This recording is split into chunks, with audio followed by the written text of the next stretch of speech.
pudimos conectarnos con el doctor Lazarino. ¿Qué tal, Carlos? ¿Cómo estás? ¿Cómo está, doctor Ganola? Muy bien, gracias a Dios. Bueno, perfecto. Carlos, mira, estamos viendo el tema del abuso sexual infantil y estábamos recién leyendo el Código Penal y las figuras más particulares que tienen esto con sus agravantes y todo.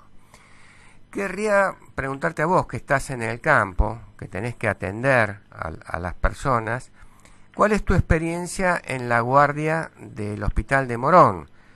¿Cuántos son los casos que te llegan y por qué motivos? Lamentablemente el abuso sexual infantil es un hecho bastante frecuente. Nuestro hospital tiene un promedio más o menos de 3 por semana y en el área de influencia. Recuerde que la zona de influencia de este hospital es bastante amplia, ya que compromete los partidos de Morón, La Matanza y Merlo. O sea que tenemos un índice, una zona de influencia bastante importante en el oeste y en el Gran Buenos Aires. Sí. Son bastante frecuentes. Nosotros recibimos, nuestra metodología de trabajo es recibir al niño abusado, ver el estado de salud, la parte médica, se le da, se hace una historia clínica, por supuesto, se hace la intervención policial y se le da el tratamiento, si necesita tratamiento por lesiones, el tratamiento de las lesiones, y se le hace un tratamiento preventivo para evitar las enfermedades de contacto sexual, ya sea como las infecciosas, como la gonorrea y la sífilis, se le da antibióticos, y las virales, como por ejemplo el HPV, el SIDA, el herpes, y se lo vacuna contra hepatitis B, que es más o menos el amplio espectro, queda todo cubierto, lo que son las enfermedades de transmisión sexual las más frecuentes. En el caso de las niñas y que tengan abuso por vía vaginal, se le da un comprimido, la pastilla el día después, para tratar de evitar el embarazo no deseado, ¿no? Carlos, las personas que van a la guardia con estos problemas, ¿no es cierto? ¿A qué clases sociales pertenecen? No hay clase social. Esto está en todos los estratos sociales. Puede pasar que en el hospital recibamos los estratos sociales más bajos por un problema de que no tienen cobertura social. Sí. Pero eso no significa que en los sanatorios también se vean. Ajá. Los que tienen, una cosa es tener OS de 4 a 10, uno concurre a un sanatorio, y otra cosa es no tener ninguna cobertura social y una situación económica mala, entonces uno concurre al hospital. Nosotros en general vemos los casos de los niveles sociales menos agraciados económicamente. Pero existen los demás... existen todos los niveles sociales por iguales. Decime una cosa, Carlos, las características, digamos, etarias de la edad de los chicos que te llegan, ¿cuáles son más o menos? La edad promedio de los chicos abusados es entre los 6 y los 9 años. Con relación al sexo, el 60% son mujeres y el 40% son varones. Y de los exámenes realizados, entre el 80 y el 90% dan positivos. ¿Dan positivos? O sea que... Sí. El problema es que entre un 80 y un 90% el abusador está dentro del grupo familiar o dentro del, a lo mejor no directamente familiar, pero sí de convivencia o cercano de convivencia al menor.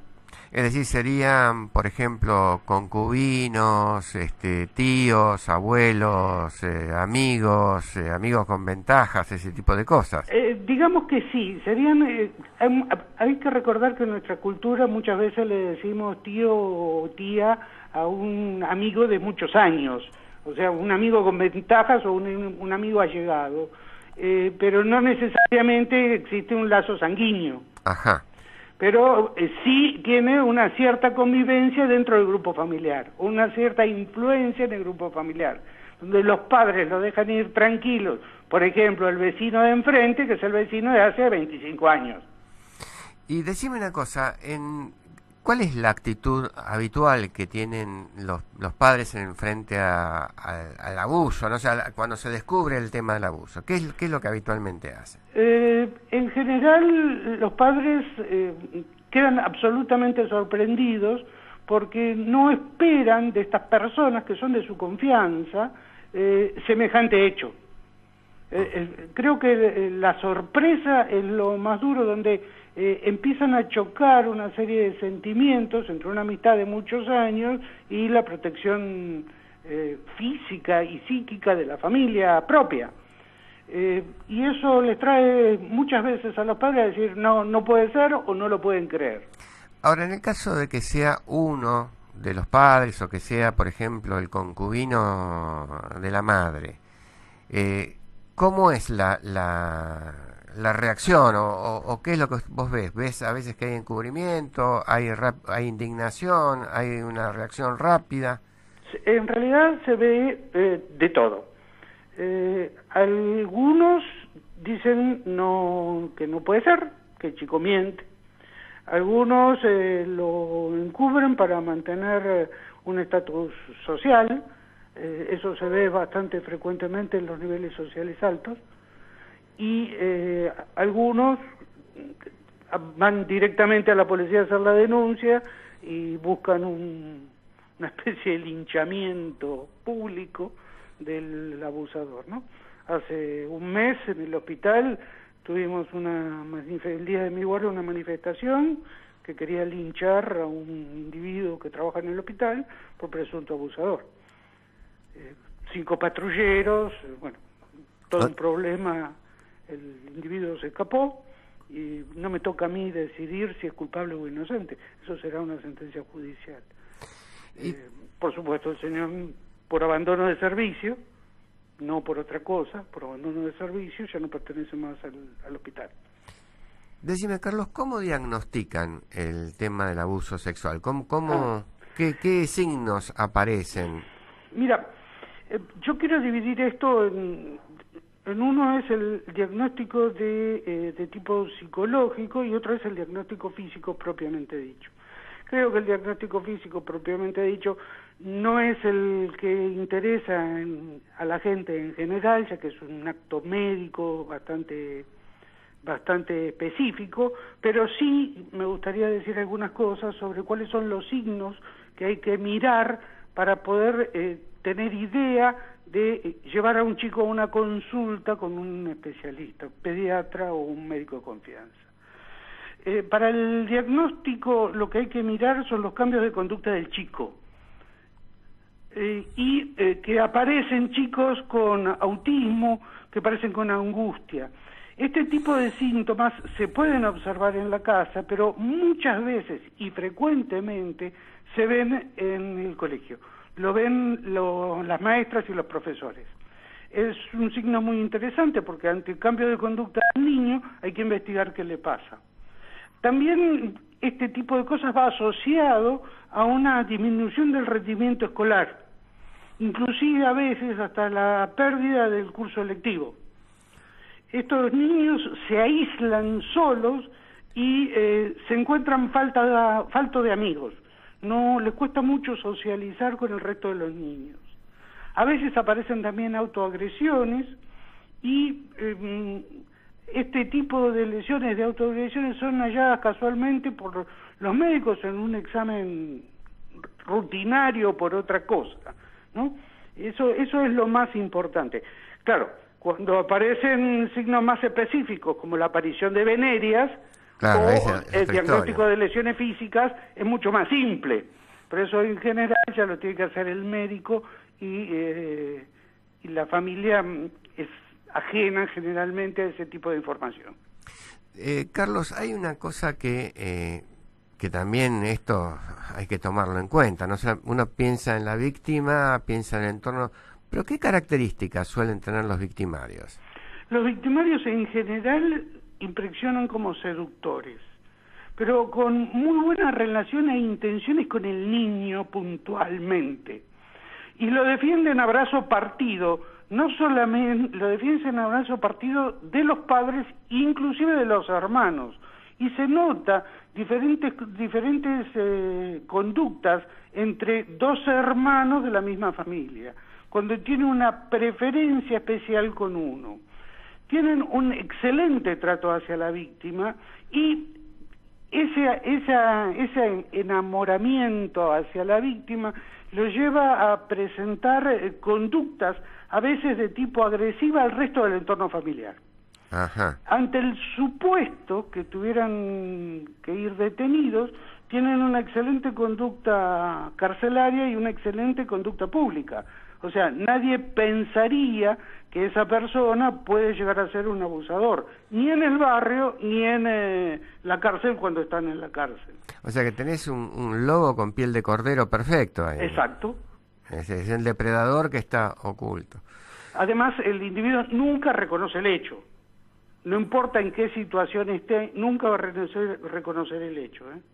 Ah, bueno, esto es importante, es un dato criminológico. Es muy importante, como también, si uno tuviera oportunidad de hacerle un examen psiquiátrico, tiene un alto contenido de perversidad. Ajá, claro, o sea, psicopatón, Exacto. ¿no? Carlos, acá también aparece en estos momentos, en medio de la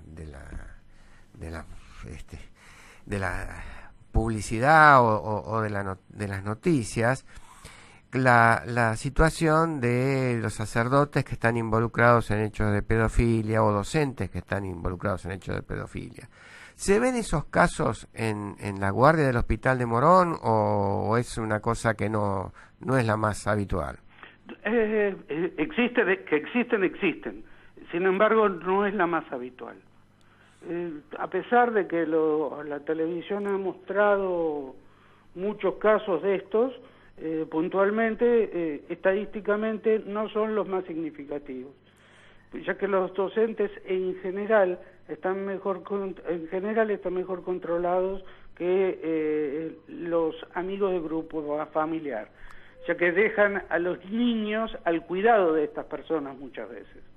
Es decir que, en cambio, el docente, aunque puede pasar también, no digo que no, pero puede pasar también, hay que pensar que el docente está frente a un aula donde hay 30 chicos. Claro, o sea que sería más rápidamente localizable la conducta de estos que la del allegado que está en la familia, que logró infiltrarse, digamos, en el grupo. Exacto. Además tiene una repercusión pública mucho más importante. Eso no significa que haya más casos que los otros. Carlos, en la situación que queda un chico después del abuso, ¿no es cierto? ¿Cuáles serían los tratamientos, además de los tratamientos médicos, digamos, para prevenir enfermedades venéreas o para reparar lesiones? Desde el punto de vista psicológico, ¿cuáles son lo que aparece? En todos los casos, después del tratamiento médico de urgencia, digamos, que es el de preservar la vida, en todos los casos nosotros le damos intervención al servicio social. Y el servicio social, a través del servicio social, a la parte de psiquiatría infantil. Psicopsiquiatría, ¿no? Sí. Donde tanto psicólogas como médicos psiquiatras se encargan de tratar de colaborar con el niño y la familia para que quede la menor cicatriz posible.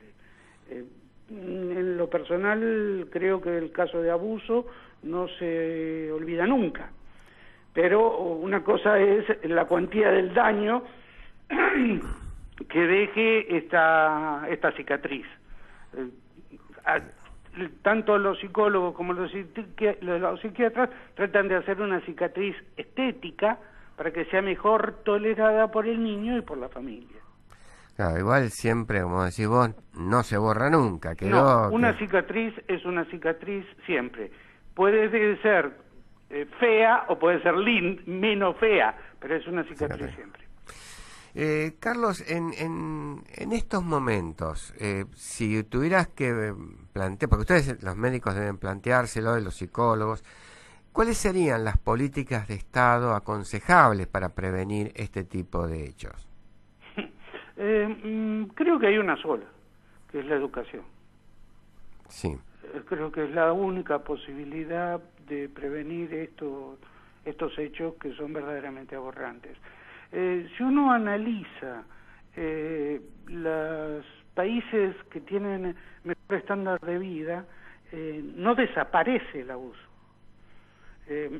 Tal vez disminuya cuando las necesidades de las personas están mejor resueltas, pero en ningún país ha desaparecido el abuso sexual, ni siquiera en los que tengan desarrollo económico o intelectivo más alto, como podría ser, por ejemplo, los países nórdicos.